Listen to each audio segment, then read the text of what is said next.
Evening and welcome to SlushHeap number 7. Tonight's show is about publishing. Last week we noticed we had editing that showed us how we can write a manuscript and get it torn apart by somebody. And this week we're going to send that to somebody after it got torn apart and see if they'll print it for us. And that's what it's all about. And I hope that in the next 60 minutes we'll keep you entertained and at the same time we'll educate you. So without further ado, let me introduce my co-host, the better half of the Beauty and the Beast, Darcy. Hi, good evening, and welcome to SlushHeap. As always, we're happy to have everyone here. We're joined by 3 very special guests this evening, who I am happy to introduce. 3 authors in their own right, and 3 people who have been in the book industry for a while now. To my left at the bottom of the screen is Amy Neftzger. And to my right is John Parker. I'm not going to try the German pronunciation. I will let him do that later. And in the center of the ring, as always, is our friend of the show, Jim Alt, who joins us each week and critiques us later, which we always appreciate. And finally, beside him, between he and Rudy, is Melissa Wyllie, and she is an author who will be telling us a bit about her publishing experience as well. So I will once again put Rudy in the hot seat and have him start off our questioning for the evening so that we can talk a bit about publishing. Boy, thank you. I mean, you always put me in the hot seat, don't you? You're very well. welcome. Let's go through and find out a little bit about each person that's here tonight, each guest, and see how they fit into the publishing business. So, Amy, if you want to begin, what do you do? I know you told us a little bit already, and we did say you are an author, so feel free to tell us what you have written, what you're writing, sure. And then also tell me how you get it published.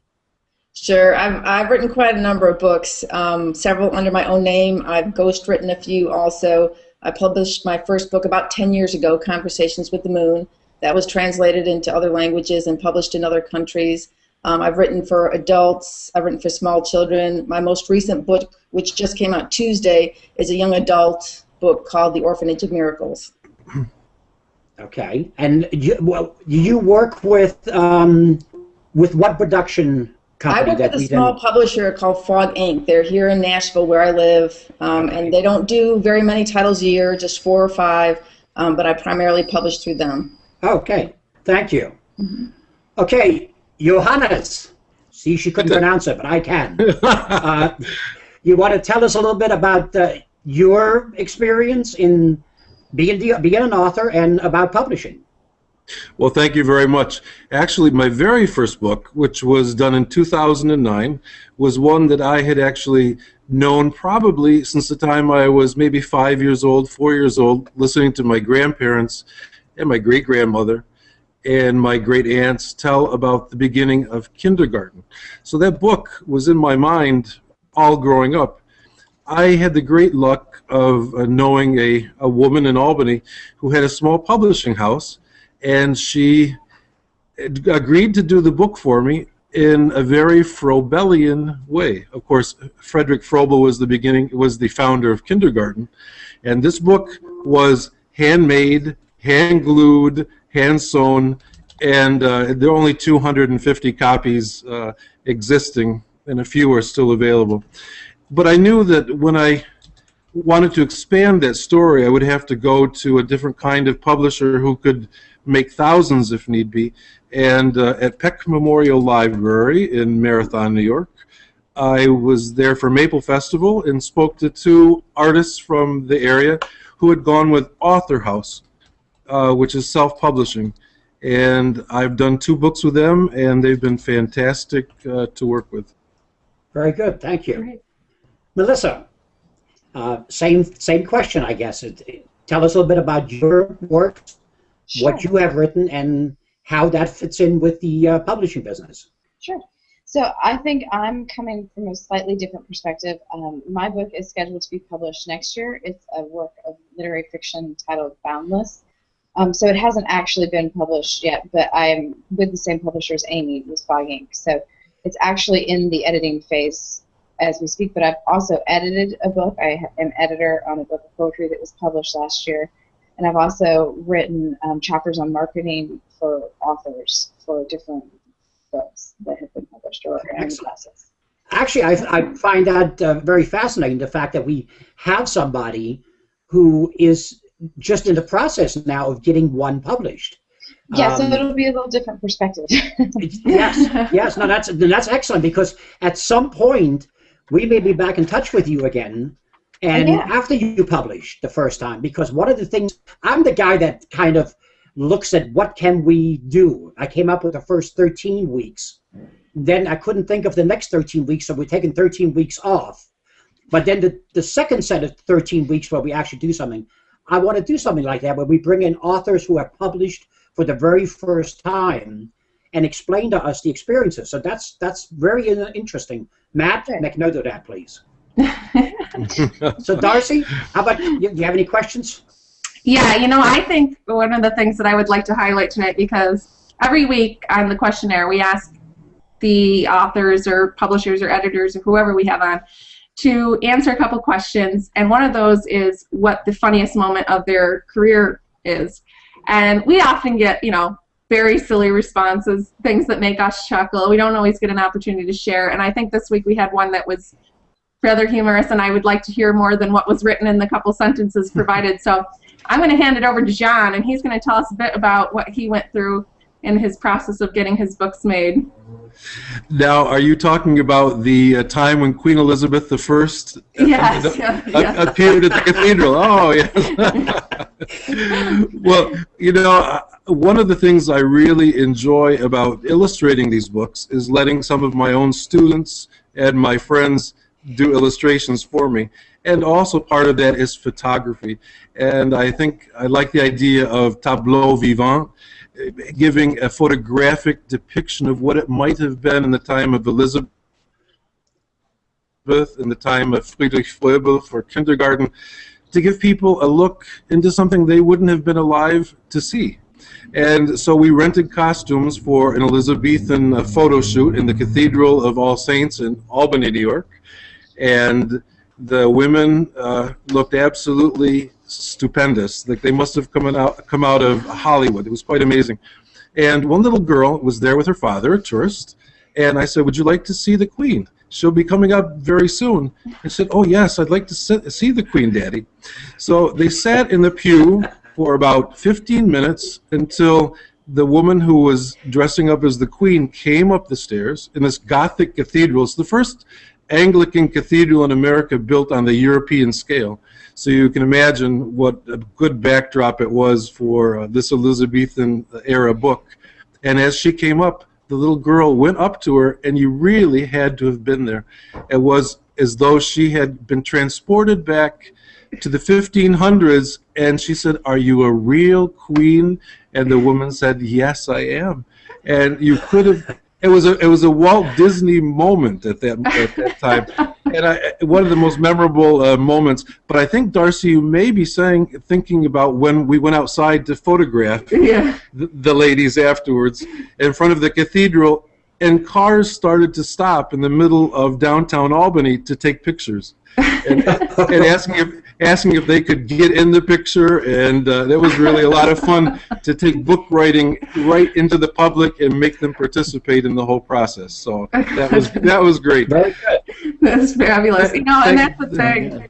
Like, I think that's one of the things that a lot of authors overlook, is that a lot of times it's not just what you write on the page, but how you bring it all together. And before you even get it to the publisher, generally, you need to think about these things. And I love that. I love the fact that you took the time to make it realistic, and I obviously love the fact that people were that willing to stop and want to participate.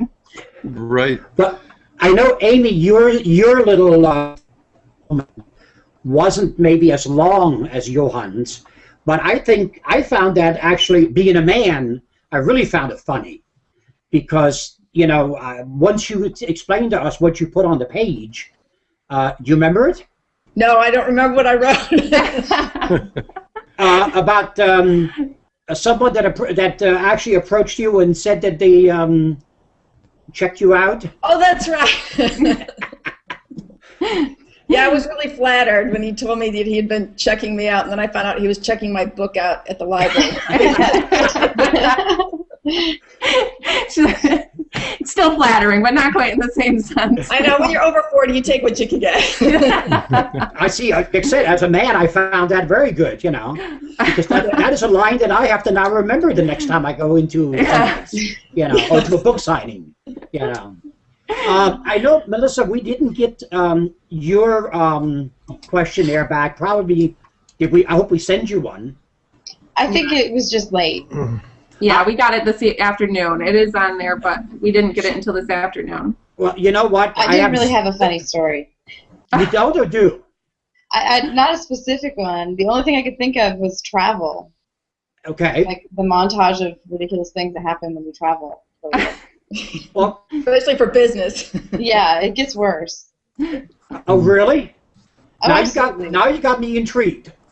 Well, when you're traveling for business, you're not supposed to, lose your temper or curse or anything like that. So you have to kind of bottle it up. Okay. And? No, that's it. And then there was silence. That's good. Well, Friedrich, I'm sorry. I'm calling you by your dad's name. Johannes. Mm-hmm. You said that, you lived that story since you were 5 years old, and you actually taught me something I did not know. What was that? Germany, and I know kindergarten, because certainly is a German word, but to meet someone that is related to the person that invented kindergarten, I never went to kindergarten. I barely went to school, But my book that I wrote was exactly like yours. I started that book when I was born. And, it ended 20-some years ago, 30-some years ago now.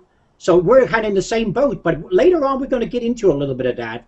So, Darcy, if you know the ladies well, please start, and I will take Johannes on. Okay, that sounds good. I'm honored. Thank you very much.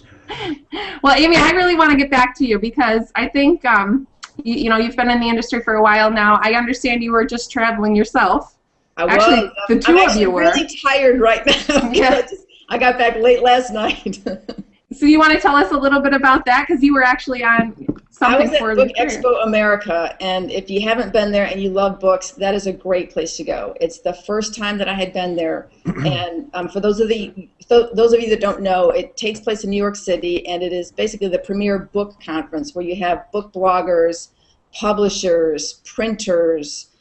We saw a guy there that even distributes like carts to bookstores, just everything related to books and printing. And the Unemployed Philosophers Guild was there, which I thought was really cool. They sell those great mugs that have all the Shakespearean insults on them and stuff like that. Just really cool book-related kitsch, bookmarks, little dolls related to books, but mostly it's books. And just being able to meet people, agents, other publishers, other authors. I met some really incredible people there. I went to go see Neil Gaiman speak. You could not get very close to him. I got within 20 feet with him, which is as close as I've ever gotten. So, and if I were ever going to stalk another author, it probably would be because I'm such a huge fan of this. And I'm not given to stalking to begin with. But he was wonderful, just an engaging speaker. So if anybody does get the chance to go see him speak, he's great in front of a crowd. He tells wonderful jokes. I was low on sleep because, being in New York, I had also decided every time I go there, it's for business. And so I go straight from the plane to a cab, to the meetings, to the hotel, back to the airport. And I had never seen New York before. And there are so many historical literary places there, different pubs. You've got the Algonquin Hotel where Dorothy Parker had lunch every day. So I made a list of places that I wanted to visit, and I hit almost all the places on my list. And the night before Neil Gaiman spoke, I went to a play because that was on my list. I had been to New York, I don't know how many times, and had never been to a play. And so I went to a play, but I went to go see Sleep No More, which really doesn't start until midnight. Ooh. And goes until like 2 a.m. So we got back at the hotel. I got to sleep at like 4:15, and then I had to get up and get back to the booth. So I had about 3 hours of sleep, and I'm sitting there waiting for Neil Gaiman to come out, and I thought, I could do anything right now. I'm just not completely thinking straight. But, you know, I survived it. I did not embarrass myself. I didn't stand up on the chairs and shout or anything. Or grab my lighter, you know, or something like that, like I'm at a rock concert. But he was really good. He's very engaging. He talked about writing. He talked about making good art, his book that was coming out. And just, you know, it was great just being there because I was surrounded by other people that really admire his work and appreciate the work that he does, and just talking to people sitting in the seats waiting for him. It's great to be around other people who love books. So that's fabulous. Now, can anyone go to that, or is? Yeah, you need a ticket to go to that, and I'm not sure if you can go for all 3 days. I know that the third day that they opened it up to the public, and it was only like $50 to get in, and then you could go around and talk to different people, and some of the publishers are giving away free advanced review copies. So I saw librarians were there. A lot of librarians talked to, I don't know, hundreds of librarians, but great people, and they were all walking around looking for free books, and they were leaving. Some of them had like 2 backpacks, and they could barely walk. Oh my goodness! Yeah. That's awesome. So is that what authors do then? They bring their books to market them? Yeah, some authors bring their books. They actually have a special place for authors at Book Expo America. Now, I wasn't there. I was in the publisher's booth. But they have a special place where they have like carols, and I don't know how much they cost, but you can rent a carol and you can do a book signing there. So you can feature your book, and you're there for all 3 days, and you know, publishers can come up and take a look at it. So if you're looking for a larger publisher, that may be an option for you. Great. Now, I'm assuming because yours is local to you that you didn't find your publisher in that way? No, I didn't. That's my publisher's a long story. They're primarily a music publisher, and that's where they make the bulk of their money. So we're in Nashville, and you know, that's pretty much what they do. But it just so happens that 10 years ago, music publishing and book publishing were very similar because a lot of the same procedures had to go through with editors and printing, and now of course it's done electronically, and music is done differently, so it's not quite the same as it used to be. But that's how it started. And Fogging does mostly music, and they do just a few book titles a year. Oh, excellent. Okay, so did you decide to go to them just because they're local, or? Because I had a contact there. Okay, all right. And I was actually the first book that they published. When they decided to go into book publishing, that's how I got connected with them. Oh, excellent. So now you've had other books. You said you've ghostwritten some and I have ghostwritten some books. I've worked for other publishing houses. I've written chapters for books, ghostwritten chapters for books. I've written chapters for books under my own name too, nonfiction chapters. So, you know, it's different everywhere. I have to say working with Frog Ink is a lot like self-publishing, but not. It's kind of a hybrid of the two because a lot of the stuff I still have to do myself. I still have to market a lot of it myself because they don't have the huge budgets that, you know, some of the larger publishers have. But at the same time, I have heard from other authors that the larger publishers don't always spend the money on new authors. So even if they have budgets, they don't always, you don't always see that if it's your first book. Okay. Would you recommend something like Frog Ink to new authors? I think just given what the industry is like right now, Frog Ink would be a good option, but I think self-publishing, I think, has come a long way in the last few years. You know, when I first published, it was not an option. You could not self-publish. There was no way to do it. I mean, you just didn't have all the things available today. And now that you have all that at your fingertips, you keep more of the profits. You're going to do a lot of the work to market your book, but you also keep more of the profits. So if you work hard, there is a payoff. You know, as long as you work hard, you've got a good quality product that people want. There's a need for it. You have the opportunity to make a lot of money in publishing. Excellent. So Melissa, I mean, you went the same route. You're with Frog Ink as well. Do you agree? I mean, how do you feel Frog Ink is for you? And had you felt out companies like Author House and? Yeah, absolutely, sure. But like I said, mine hasn't been published yet, so I'm kind of early in the process. But I think that what Amy's saying about the industry and marketing and that's like for all the kind of sort of the most elite of the authors is you do end up doing a lot of the marketing work for yourself. And I have done marketing for other authors as well in my career. So I think that no matter which choice you make in terms of publishers, there's a lot of that public relations and marketing and social media savviness that will have to happen on the author's end. And even Neil Gaiman, I'm sorry. Oh, I'm sorry. Go ahead. I was just going to point out that, to Amy's point, Neil Gaiman, who is an amazing author and obviously very, very successful, he takes a lot of the responsibility for his social media on himself, and he's very active in that way. So I think that's something that every writer and author should think of. Yeah, absolutely. Do you feel like you get a little more direction because of your choice, or do you think it's very similar to how you would have to do it self-publishing? Oh, I think I think that I definitely get more direction and the experience from years of doing it and sort of mentorship from working with Amy and some other people on the team there. It's really helpful for me. Excellent. Excellent. Rudy, did you have any questions? The only one, Melissa, was that your only choice as far as publishing house? Or, I mean, so all along you thought that that's who you were going to use? Or were there others that you were thinking about? I didn't really think of any others. It just kind of worked out for me to do it this way.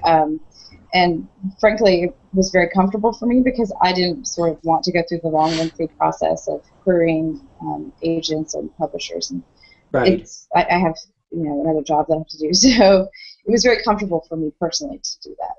There you go. Okay, well, Jim, you have any questions for the ladies? Somebody wake Jim up. Moment. Yeah, no, I muted myself because that way noises don't interfere with the call. And no, I just noticed that, there are a couple things that went on during their talking. I appreciated the story about New York because it is a fabulous place to be, even if you have nothing else to do but walk around New York. In Melissa's experience, has travel made her writing and her opportunities better, or can you pretty much just do it wherever you are?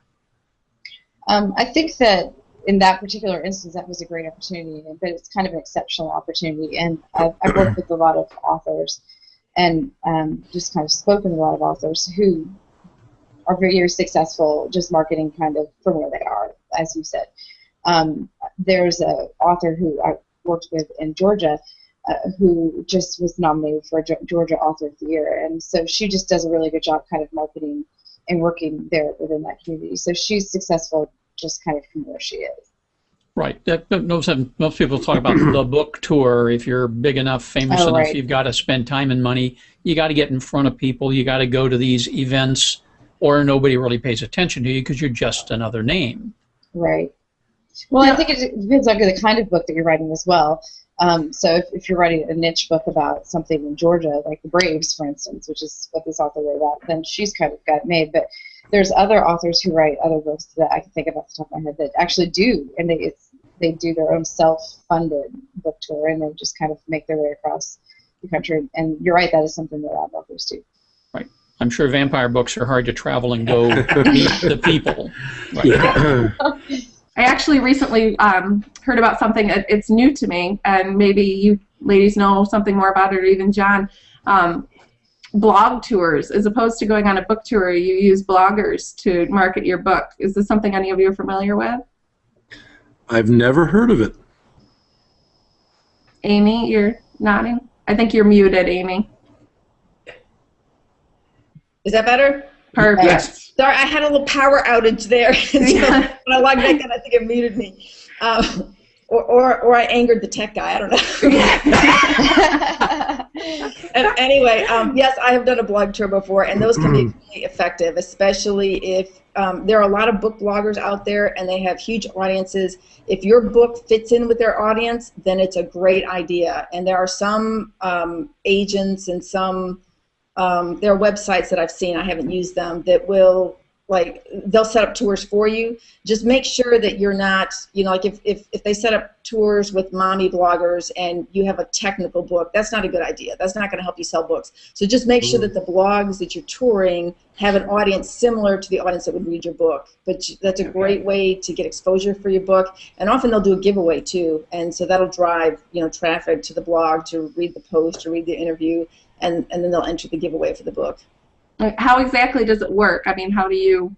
It's scheduled, and often what happens, like I have a bunch of bloggers contacted me about my current book, and so I wouldn't call it a blog tour, but I've got a bunch. They send me questionnaires, or they'll ask me to write a post about a particular topic, and I'll write that up in advance, and they'll schedule it. So when they say a blog tour, like if you're working with an agent, they'll set it up so that like every week you're on a different blog. Oh, great. So that, and then like if you have your own blog or your own website, you can say where to go to find the information, week by week. So it's almost like a book tour. It's like a virtual book tour in a sense. But like for me, I get, I have contact with bloggers because they've reviewed some of my previous works and they like them, and so they'll contact me when they know I've got a book coming out, which is nice. And then, I just fill out the questionnaire, whatever they ask, I respond to it, and then they post it, almost like they sat down and interviewed me, but it's done all via email. Excellent. Excellent. Now, Rudy, I know that you wanted to question John, but I just have one question for him. Go ahead. I know that a lot of your stuff that you've been sending through the last few weeks to our email address is happening in Germany, and you're here, and obviously you're not making the commute every time this happens. So I guess I have to shoot a question towards you as we talk about traveling. How is it that you're managing that? Well, luckily, my friends and family in Germany all have email addresses, so we're doing a lot of emailing, and Facebook is very big. And they're following me on Facebook, and I'm following them on their Facebook. So technology has shrunk the world for us. Excellent, excellent. Now, Rudy, I'm going to let you have at it. Well, my first question after that is, your family has they have email and they're on Facebook. See, my family that's over there are still Bauern. Oh. So, they don't have anything like that. So unfortunately, if I was to do something in German, I'd have to go over there, which of course is not a bad thing. No, that's a good thing. That's a good thing.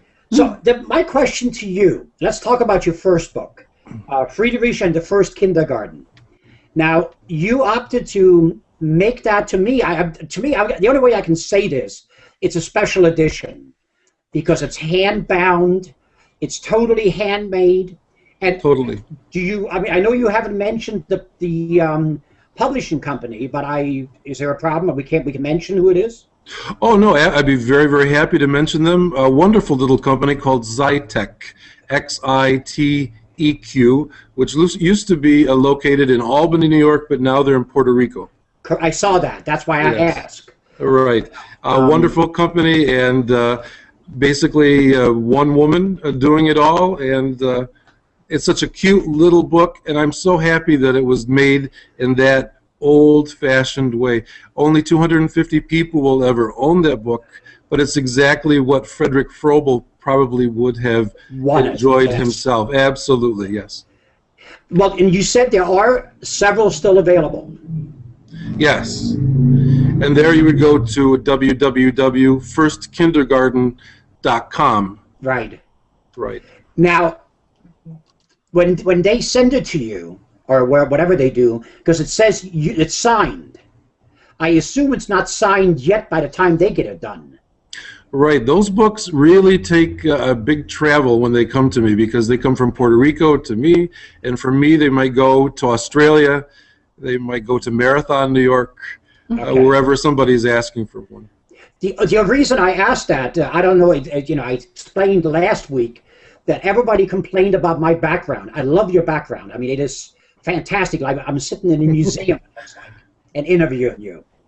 My background was what used to be my office in total turmoil. So we have started to redo it. And you notice behind me, if you get rid of that lower third that I have there, you'll see I have the covers of the books of all the authors we had on the show. Oh. But what I'm going to redo actually is replace those covers, because they're really nothing but a photograph, with the actual books. And what I'm asking is each author to sign the cover of the book to go up there in a, what is that called? It's a shadow box. Each book will go into a shadow box, and that'll be my background. So Darcy, there's something for you to shoot for now. Yeah, okay. We can Anyhow, so yeah. But, so in other words, if I ordered the book, it will come to you and you can sign the cover of it. Right, I will sign the cover, and I'll sign the title page inside, and Good. Das schicke ich dir mit der Post. Good. I will look forward to that, because I want to add that. And that goes for both ladies, too. Now, I know in the case of Melissa, yours is not published yet, but as soon as it does, I need notice. so I can get a copy of this because it's going to go up there. You know, it's going to be a collage of all the authors we had on this show. Let's go back to you again, Johannes. Now, you said that story has been in your mind for so many years. And I noticed that when I did a little research on yours, because, you know, since it was all written in German, I could do that. You used three different illustrators. Was that to illustrate the first book only, or all of the books? No, the very first book had 3 illustrators. The first illustrations were done before I was ready to publish, and then my great friend, who would be over 100 years old now, passed away, and all the illustrations were not finished. And then I asked my second cousin in Marathon, New York, who was an illustrator, to do some, which he did. God bless him, and then he passed away.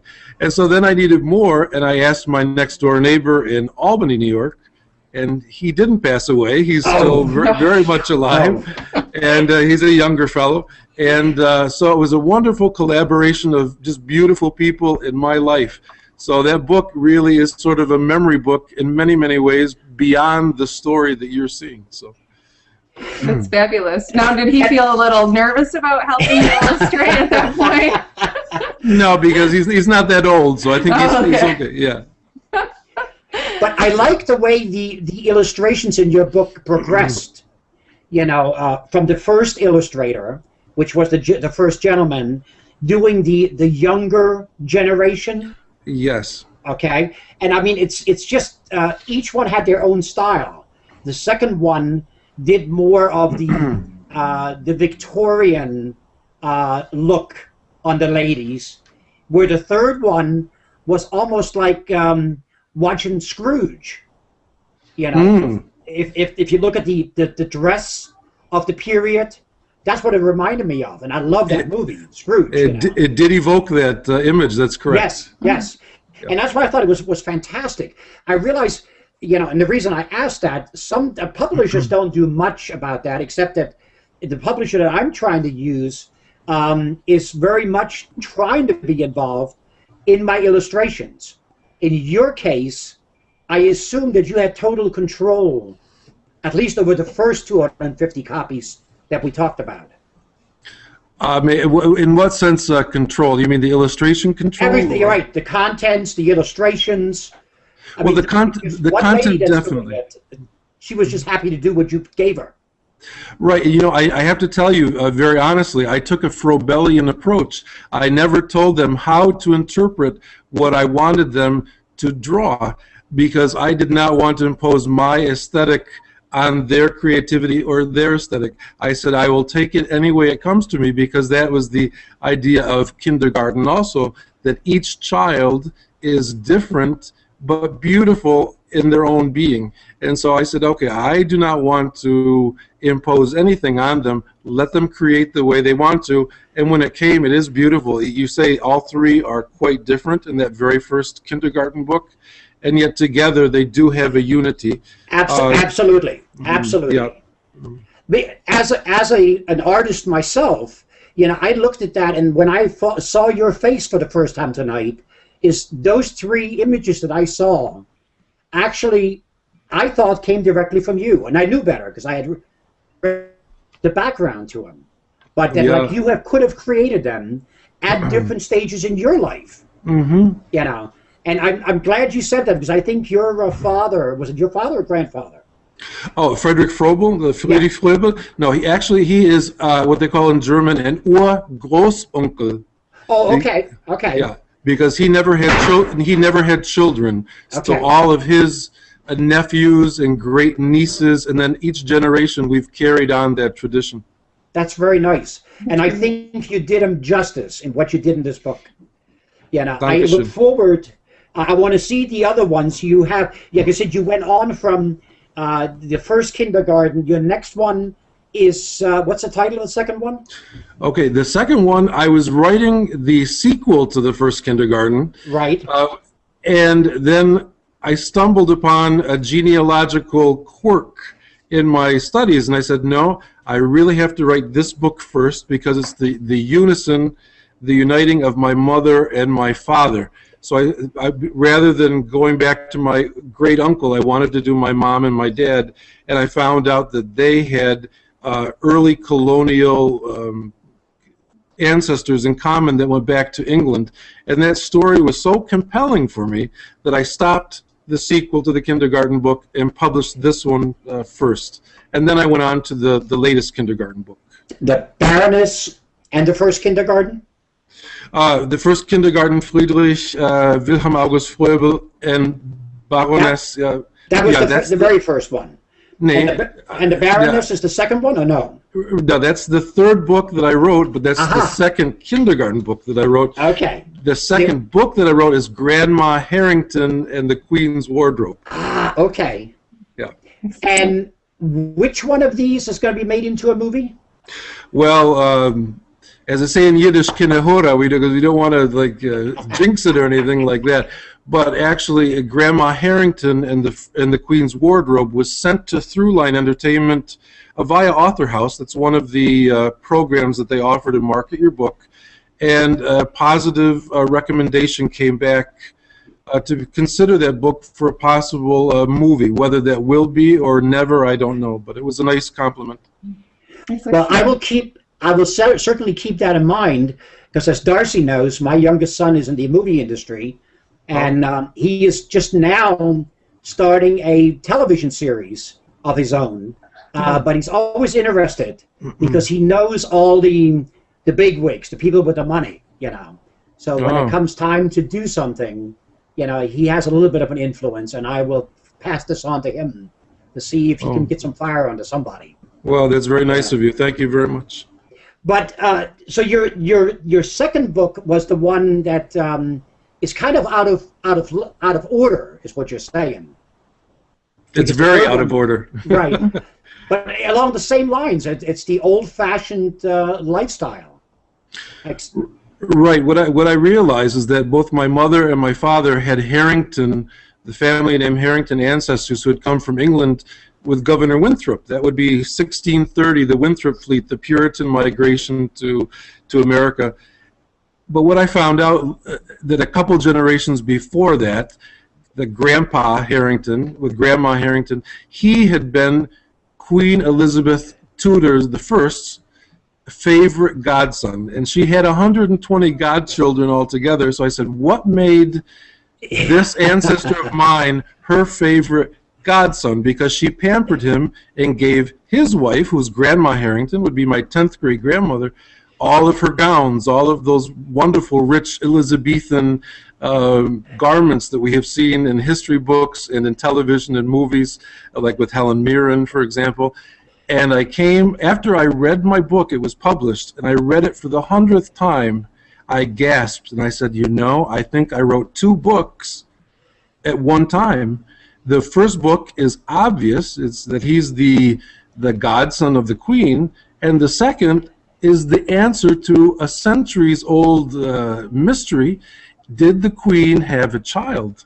And I believe, yes, I believe that was her child, who she hid at court as her godchild. As a godchild. Very good. Because when I was doing this research, 1561 popped up, the year that he was born, and that's the year that 3 of her ladies-in-waiting were pretending they were pregnant. And of course, they had all those huge dresses that they could hide anything under, the farthingale. And for 2 months, she was in bed with what they call edema, the fluid retention, and then suddenly she appears and then becomes his godmother at the baptism. So I said, I think this is what happened, and they got out of town and came to Massachusetts. Excellent, excellent. Now, the only other thing that I would need to know is your subsequent books were not published by the company out of Puerto Rico. You changed publishers, and who did you go there? Well, there, I want to say a big thank you to the Maple Festival, if I can plug my hometown in Marathon, New York. Oh, absolutely. Thank you. It's a wonderful place to come from, and I really feel blessed that I was born there.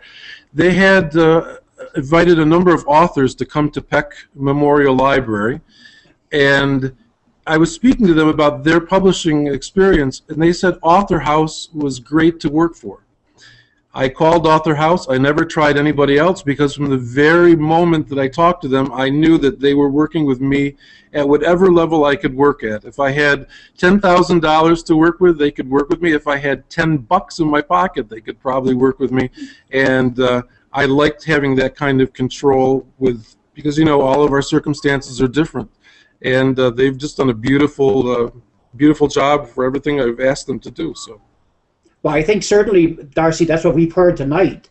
Each publisher is a little different, and it's nice to hear that somebody has the best interest of the author in mind. Oh, absolutely. And I've worked with Author House a few times, and I have to say the same thing. I've had, you know, by clients, because they're never my books, they're my clients' books, but had good experiences with them each time as well. I think that they've been very good to, you know, meeting people's needs and understanding that a lot of people are new to the industry and don't really have all the answers and need a lot of guidance in that sense. So, but I'm very interested in you know, Amy and Melissa, because like they said, they're working with sort of a hybrid, and I wonder sometimes if that's not the way for new authors to go, simply because they do get that direction that self-publishing agencies who are working with so many clients at once can't offer. And I want to go back to you because one of the things that kept coming up was the illustrations of his books.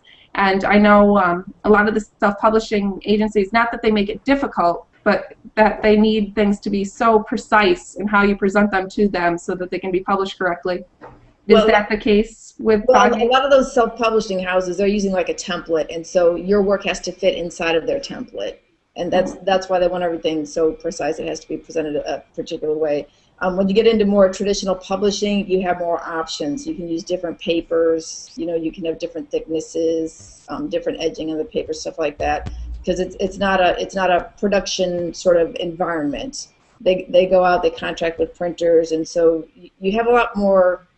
You have a lot more options. But you have to remember that when you add in those options, it also increases the cost of your book. So, you know, anytime you make your book a little bit fancier, you add expense to it, and that can make it a little bit less desirable to somebody if they don't know you as an author. They may not want to pay, you know, $30 for the hardcover book because they don't want to risk that. A lot of times, right. You know, I have to say the thing about self-publishing too is that you can always do the e-publishing thing first. And if you start that way, it makes it accessible to a lot of people. You can gain a large audience, which is what like Amanda Hawking did. You know, she sold her books for 99 cents and got out there. On the other hand, you don't get into traditional bookstores that way. So if you go with a traditional publisher like Frog Inc., you can get distribution into bookstores. Libraries can carry your books. Schools can purchase your books, things like that. So it depends on your audience. And you know, I don't think that right now, given the way the industry is, I don't think there's one answer for every author. It depends on what your genre is, whether it's fiction, nonfiction, and if it is fiction, is it for adults or is it for children, things like that. You have so many options now, and I think it just depends on who your audience is, the best way to reach them. That's excellent. Melissa, do you agree? I mean, did you look into the author houses and things like that before you made up your mind to go with Frog Inc.? I personally did, but I have worked with clients that do go more towards the self-publishing end, and they're very visual books, and they're also very expensive books on very expensive paper, very high-resolution imagery and everything, and they are very happy with that solution. But the tricky part for that kind of flexibility is that when you then flip it and turn it into an ebook, there's all kinds of restrictions for Kindle and other formats that you can't. It's difficult to make it very visual book that looks great on paper fit into the formatting of what the Kindle needs, because you have to remember the Kindle can be on a Kindle device, or it could be on your phone, or it could be on your iPad, so it has to be kind of flexible that way. So that's something that's kind of a tricky piece, I think, for people who are publishing today. That's good. Yeah, that's true, because that's one of the things that comes up so often with the I've noticed with a lot of clients, they'll have, for instance, images that, you know, look fine when we have them. Even, you know, on the computer they look great, but then to print them or to take them to a Kindle, they're not going to work because of the resolution or the way that they're chopped or, you know, whatever it may be. So. And sometimes things look good on your computer, like you're saying, but then when you get it to the print house, there may need to be some tweaking in like the color of the font or even the font selection. I think that kind of experience is something that is great about going with a publishing company as opposed to kind of being on your own having to pay for that experience personally sometimes. The hard way. It's true. Now, one of the things now that we're talking about ebooks, I know that the ebook route, going that route first, Rudy was one of those that did that. I've seen it happen a lot, and I think that you can be very successful. Obviously, we look at him and Hawken and everything, but one of the things that I've noticed is that children's authors have a lot of trouble with this because they want to do the same thing, get a feel, get an audience, and it's difficult. And so I'm going to throw it back to John. I mean, how was that experience taking your book and making it a digital book as well? John, you have to unmute yourself. There we go. I'm back Yes. online. Yes. Thank you. Now, it's very interesting. I had to smile when you talked about the resolution of the book, because there were photographs that I wanted to use which were not 300 DPI or higher, and they look great on my screen, but boy, did they look really washed out if I tried to use them. So I had to make sure that everything was 300 up to 600 DPI. And so you can see in the book that they turned out very well that way. These books, the two that I did with Author House automatically became Kindle, became ebooks, and the clarity of the images are quite beautiful as a Kindle. It's amazing because the whole page, the whole screen on the Kindle looks like a piece of art due to the design team at Author House. So I'm very happy with it. Excellent. Excellent. And, you know, and the difference, too, is a lot of people now are looking at iPads and Kindle Fires and things like that where they're seeing the color resolution, or the color images, I should say, which I think makes a big difference. But I've noticed with my kids, I have the old-fashioned Kindle, and you just lose so much of it when you put it on that. And I don't buy the digital books very much for them because of that reason. So I was just curious to know how you felt about it in that sense. No, very good quality on the newer technology. It's great. That's great. Jim, Matt, any questions that you'd like to throw out there? Jim is awful quiet tonight. I know. Well, it's been great listening to the people who actually are in the industry and have these good stories to tell. And I'm going to ask a question, but it's close to 10 minutes to the top of the hour, and I do have another Hangout show to go to, so I'll be leaving here in a moment. But I'm curious because the people who do the most work as an author also have to wear so many hats. Do they find that some weeks they just can't get it all done, or do they find out they have to grab somebody and say, please help me? Anybody want to tackle that one? I think that's a good question. I'll start. And yes, it's difficult to do it all. A lot of times you have to because you don't have anyone else in the beginning, but there are some things that you just cannot do. And hiring a PR person can be very beneficial because they can make contacts, they can do press releases, they can get you interviews. Sometimes they can connect you with bloggers who can do interviews and stuff like that. So, and especially most writers like me, we tend to be introverts. We don't want to be out, going to parties or talking with other people. We'd rather sit down and just be reflective and write our stories. So, a lot of times we don't have the people skills to get in the door to some of these places. So having somebody, who is experienced in PR help you with that can really launch your career. Now, is that something your publisher set you up with, or is that something you do separately? My publisher did set me up with one. I did not have one initially, though, and so I've actually been on both sides. I've been doing this for 10 years, and when I first started out, publishing was very different, and they didn't have the money because I was kind of an experiment to begin with, going into book publishing from music publishing. So it's my experience probably is not average, for an author, but having somebody who can do publicity for you makes a difference because that's a contact that they field the phone calls, so that can free you up to do the work that you want to do. Not that it's off your shoulders completely. You always have some responsibility, but it can make a huge difference. That's good to know. Now, is there anyone that you would recommend to authors who are trying to go that route? I've worked with Melissa. Hi, Melissa. But I was going to say that Amy's absolutely right, and so it's interesting for me because I wear both hats. I do that PR and marketing, but I also am a writer, and I can easily talk about Amy or the other people that I work with, but it is really hard because I guess I'm kind of an introvert too, but it's even hard for me to talk about myself. So I think that people can overcome that for sure, but it's a challenge for sure. The only thing I can add to that, and that was my perfect introduction in a way, is I am not an author, even though I authored a book, so it says on the cover anyhow, but it was really ghostwritten by Darcy, because I say I'm not an author, I'm a teller of stories. Mm-hmm. See, I have no problem getting in front of a small group, getting in front of a large group, and telling my story or telling any story. Give me a couple of hints and I'll talk to you for an hour. But I can't put it on paper, because the first thing they tell me is sentences shouldn't be as long as my words are when I speak. Mm-hmm. And I have a habit of making the sentences go on and on and on forever. And that makes editors mad. Yes, I heard that last week. Absolutely. Absolutely. But see, that's the whole thing, and it's funny that John didn't show up tonight, because he would have been my side buddy in this case, because John, even though he's an author, but I think his wife wrote more than he did. Again, he dictated to her, and she wrote, because he's the same way. We tell good stories, and like I said, it is the story of my life, just like Johannes said that it was the story of somebody else's life, but within his family. And I carried this in my head, and I went over this a million times.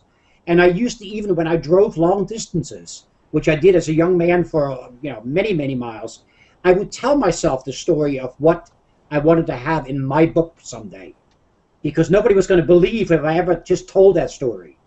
And I tried it, and I told it to people when I finally was able to come out of my shell. And everybody looked at me and said, you're making this up. No, I'm telling you the truth. That's the first thing. And the second thing is, I want to write it down. Well, why don't you? Well, because as soon as I did, people picked on it. I didn't spell right. I didn't use the right word in the right place. But when I speak, see, because English is my second language. I mean, the way Johannes sounds, it's almost like we say the same thing. And, we're not used to having one word have 4 different meanings. And you say it. The only place I came across that was when I learned Chinese. Until the one day when I checked out of a hotel in China, and I called for somebody to come pick up my luggage. And my Chinese handler laughed at me, and I said, "What's wrong?" And he said, "You asked for an escort." And I said, that's it, I'm done. I'm never going to learn another word of Chinese, and I won't ever write in Chinese. But it's the same thing in English. Is the very first time that we even published it on my blog, the one chapter, right away I got a comment, and I was so happy. Somebody read that chapter and they commented, and they criticized me for using the wrong word at the wrong place. And you know how hard we are on that. We don't want criticism. So that's why I'm afraid to even send it to an editor. And John's wife, Tony, said, "Send it to me.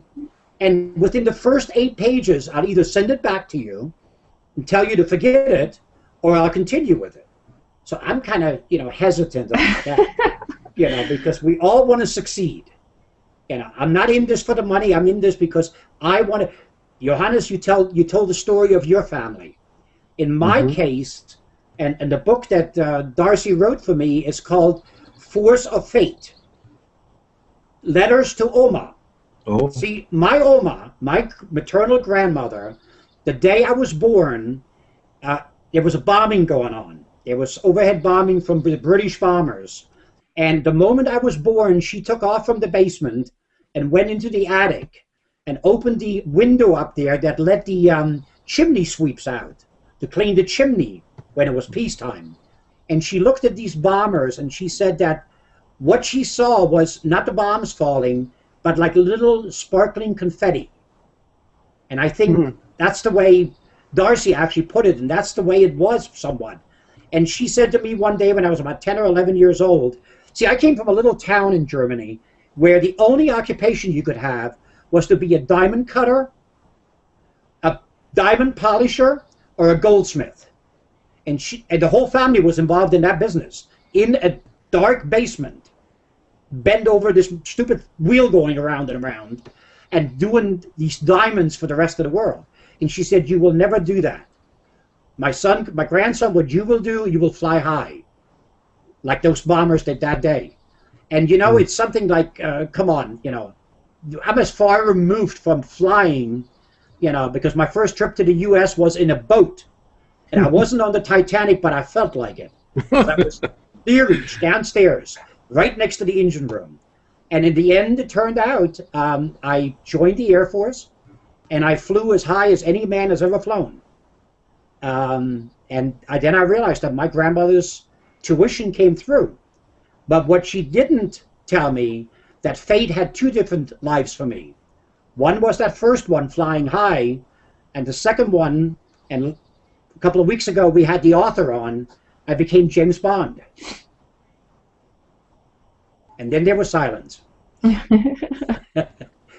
I think that, Rudy, what you're saying, though, is that we have a good combination here, because I am like Amy. I would rather just be behind my computer and being quiet and, you know, nervous and jittery when I have to go out in crowds and sign books and things like that.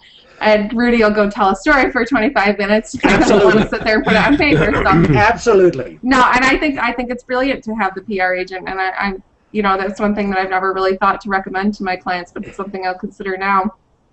No, I agree. I agree with that 100%. Because like you said, we don't have time to do everything that's necessary. Right. And if we can delegate that, which is what I was taught all my life, is delegate, you know. I realized I was always the first one out, first one in, the last one out. But once I was in, I always delegated. And I walked in somebody else's footsteps, just in case of landmines, you know. So that's the whole thing. You're right. You're absolutely right. You have to delegate, and that's something I'm going to look at. It's somebody that can go out there and, you know, be the propaganda specialist for me. Mm-hmm. The other thing you have to remember is that with the self-publishing, that it's really a flooded industry. So when you publish a book, it's like planting a tree in the forest.